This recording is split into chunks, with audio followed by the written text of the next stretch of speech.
దేశంలో ఉన్న మేధావులు, దేశంలో ఉన్నటువంటి అనేక మంది ప్రజాస్వామికవాదులు ఎందుకు ప్రధానమంత్రి గారికి 30 సంవత్సరాల తర్వాత ఇంత కంఫర్టబుల్ మెజారిటీ ఇచ్చిన తర్వాత కూడా ఆయన దేశంలో ఉన్నటువంటి ఆస్తి సంపద అంతా ఆదాని అంబానీకి అప్పచెప్పుకుంటూ కూడా అన్ని ప్రతిపక్షాలు ఇండియా కూటమి చెప్తే కూడా ఆయన నియంతృత్వంగా పోతా ఉన్నాడు.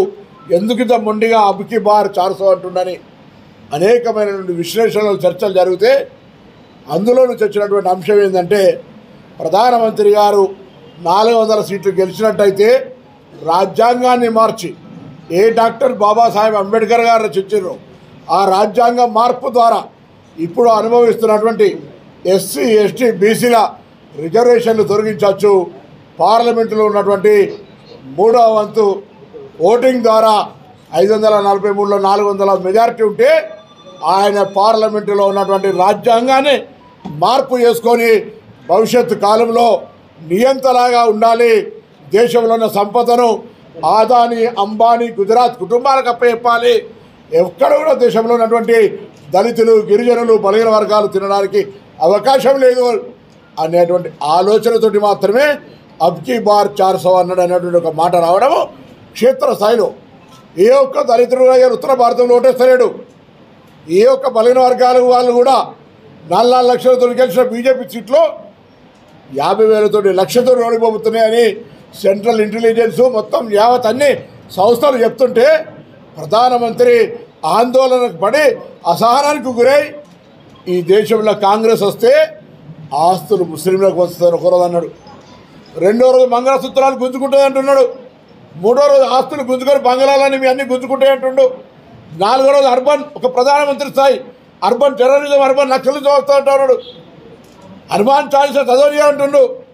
ఇవాళ కొత్తగా రాష్ట్రంలోకి వచ్చింది నారాయణ ఖేడ్ అక్కడ అంటాడు ఆర్ఆర్ ట్యాక్స్ వసూలు చేస్తున్నట్టు ప్రధానమంత్రి స్థాయికి ఇక్కడి దాకా దిగజారిపోయిన ఆఖరికి మామూలులో 3 సార్లు ఓడిపోయిన కార్పొరేటరో వార్డు మెంబరో కూడా అటువంటి మాటలు మాట్లాడాడు. అక్కడ దిగజారిపోయింది ఇవాళ ప్రధానమంత్రి. మేము అడుగుతా ఉన్నాం, ఈ దేశంలోని మొత్తం యావత్ సంపద 11 లక్షల కోట్ల రూపాయల సంపద ఎల్ఐసితో సహా, బిఎస్ఎన్ఎల్తో సహా, ఎయిర్పోర్టులతో సహా, పోర్టులతో సహా ఆదాని అంబానీ A+A ఇద్దరికి అప్పచెప్పిన మాట వాస్తవం కాదా అని అడుగుతా ఉన్నాం. ఇవాళ ఇది విధంగానే మీరు అడగలే ఇదనిలే మాట్లాడుతూ ఉన్నారు. నేను అడుగుతాను, ఇలా భారతీయ జనతా పార్టీ ఒక్క సీటు గెలిచినా భవిష్యత్తు కాలంలో ఎస్సీ, ఎస్టీ, బీసీ రిజర్వేషన్లు ఉంటాయని చెప్పే ధైర్యం ఇప్పుడు పోటీ చేస్తున్న బీజేపీ అభ్యర్థులకు ఉందా? నేను అటుగా చెప్తానే, ఆనాడు మండల్ కమిషన్ తెస్తే అద్వానీ గారు కమండల్ యాత్ర పెట్టి దేశం మొత్తం అల్లకల్లోలం చేసి మండల కమిషన్ అమలు కాకుండా చేసినాడా లేదా? అదేవిధంగా ఆర్ఎస్ఎస్ చీఫ్ మోహన్ భగవత్ గారు ఈ దేశంలో రిజర్వేషన్ రహిత భారతదేశానికి తీసుకొస్తామని చెప్పిండా లేదా? మొన్నటికి మొన్న రాహుల్ గాంధీ గారి దేశంలో ఎవరు ఎంతున్నారో వారికంతా జితనా ఆబాదీ ఉతనా ఇచ్చాదారి అంటే ఆ కులగణనకు సంబంధించి కేంద్ర ప్రభుత్వం, భారతీయ జనతా పార్టీ నాయకత్వంలో ఉన్న ప్రభుత్వం సుప్రీంకోర్టులో అఫిడవిట్ ఇచ్చినటువంటి మాట రిజర్వేషన్ కులగణన సర్వేకు వ్యతిరేకంగా అఫిడవిట్ ఇచ్చినటువంటి మాట వాస్తవం కాదా అని అడుగుతా ఉన్నాం. ఇలా అమిత్ షా ఇంకొకరు ఏం మాట్లాడినా, ఈవెన్ మన పార్లమెంట్ సభ్యుడు బండి సంజయ్ కూడా రిజర్వేషన్ దళితుల యొక్క రిజర్వేషన్ పొందే విధానాన్ని అవమానపరిచినటువంటి మాటలు మాట్లాడింది వాస్తవం కాదా? ఇలా వీళ్ళు ఏం సామాజిక ఫ్యూడల్ పార్టీ, వ్యాపారస్తుల పార్టీ, ఒక ఫ్యూడలిస్టిక్ రిజర్వేషన్ ఉండడం వల్ల ఇప్పుడు దాదాపు దేశం మొత్తంలో కొన్ని 30-40 లక్షల ఖాళీలు ఉంటే కూడా ఉద్యోగ నియామకాలు చేపడతలేదు. ఎందుకంటే అందులో రిజర్వేషన్ల వాళ్ళు వస్తారని. ఇవాళ ఐఏఎస్, ఐపీఎస్లకు సంబంధించి యూపీపీఎస్ ఎగ్జామ్స్ ద్వారా కూడా ఏ హక్కు ఇప్పటికి కూడా ఎస్సీ, ఎస్టీ, బీసీలకు ఉందో అది కూడా నిండకుండా ఉండేటువంటి పరిస్థితులు కలిగేస్తున్నాడు ఇలా నరేంద్ర. అది కూడా పార్లమెంటు సాక్షిగా క్వశ్చన్కు జవాబు ఇచ్చిన ఆన్సర్లో ప్రభుత్వమే ఒప్పుకుంటా ఉన్నది లిఖితపూర్వకంగా. అవన్నీ మీ కాయిదాలు పెడతాం ఈ రోజు. ఇటువంటి పరిస్థితుల నుంచి బయటపడాలంటే దయచేసి ఒకసారి ఆలోచన చేయాలి.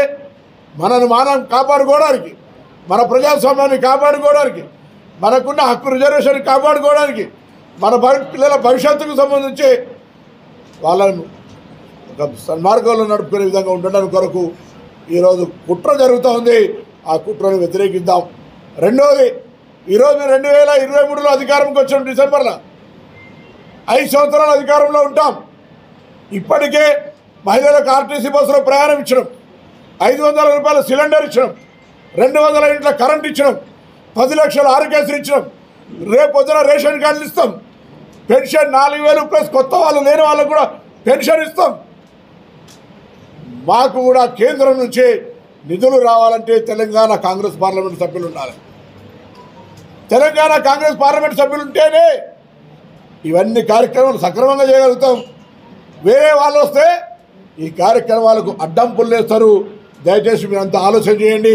ఈ కార్యక్రమాలు కొనసాగాలన్నా, నేను చెప్పినన్ని అమలు కావాలన్నా కూడా కాంగ్రెస్ పార్టీని బలపరిచి పార్లమెంటు సభ్యులను కాంగ్రెస్ పార్టీని గెలిపియండి. దున్నబోతు కట్టేసి బర్రెకు పాలు విండితే రావు. ఓటు మోర్లు వేసినట్టు బీజేపీకి బీఆర్ఎస్కి వేసి అనవసరంగా ఓటు వృధా చేయకండి. తెలంగాణ అభివృద్ధి కావాలి. మొన్ననే నియంత్రణత్వానికి వ్యతిరేకంగా ప్రజాపాలన కింద కాంగ్రెస్ను తెచ్చుకున్నాం.